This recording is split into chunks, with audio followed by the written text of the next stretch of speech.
he doesn't probably have that little extra burst of speed that he used to have. Not surprising, he's getting older, and I don't either.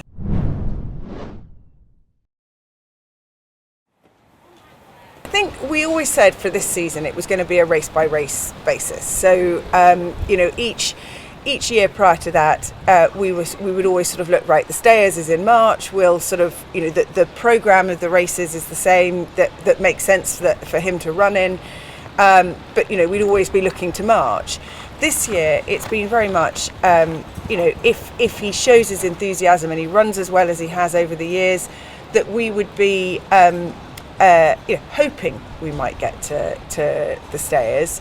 But actually, if after each one of his normal races that he ran in, that he didn't turn up in the same way as he had done over the years, that we just would call it quits after that particular race. And there's no doubt, Barry's ridden him his entire life, and he knows him inside out. And as his training was going, and he was training well, but he said he doesn't probably have that little extra burst of speed that he used to have at home. And not surprising, he's getting older, and I don't either. I'm not sure I ever had that, but anyway. But I think the thing is, when he's then gone to the races, whatever the legs don't have, the mind and desire to do it is so strong still there in him that he just forces himself through it every time he goes to the races. It's magical to see him running his races, and yet after Newbury, the long distance hurdle there, and just getting beaten by Dashel Drasher, I was like, look, it's frustrating, but he's run a magnificent race against a lovely old warrior as well, and you think, okay, that's fine, and Dashel Drasher had the benefit of a race and we hadn't, and I thought, well, maybe we'll just improve a bit, and we did. We went to Ascot and he ran better again, but kind of Crambo came and just did him by a short head, and he walked in at Cheltenham, and the cheers that he had, it was very moving for all of us. But he then stands there with his ears pricked, and he said, well, clearly they're cheering because I've won, because no one's going to get that much for finishing second, so he thinks he's won anyway.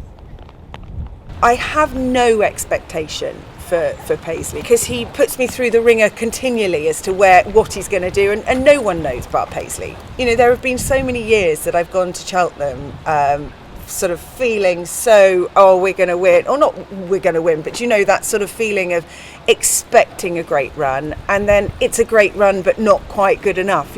I just feel at the stage that he's at, the age that he's at, what he's done already this season, he has been such an amazing horse that whatever he does, I'm so proud of him, and to still be competing at the level that we are, I kind of feel I'm just going to roll with the punches. Yeah, sure, he means the world to us, because it's the same old thing as everybody says, he owes us nothing, but apart from that, he's just a lovely horse to deal with. There's not a bad bone in his body. Everyone here in the yard would say the same thing. You could send a child into him, he wouldn't. He's just one of them. You can walk in there with a camera, you can do whatever you want.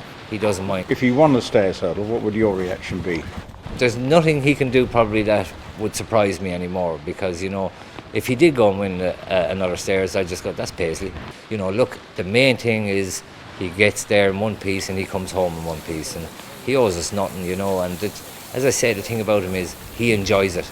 Probably went into this season a little bit, would we or wouldn't we be still at it coming to Cheltenham this year? Look, he's probably not the horse he was the year he was unbeatable.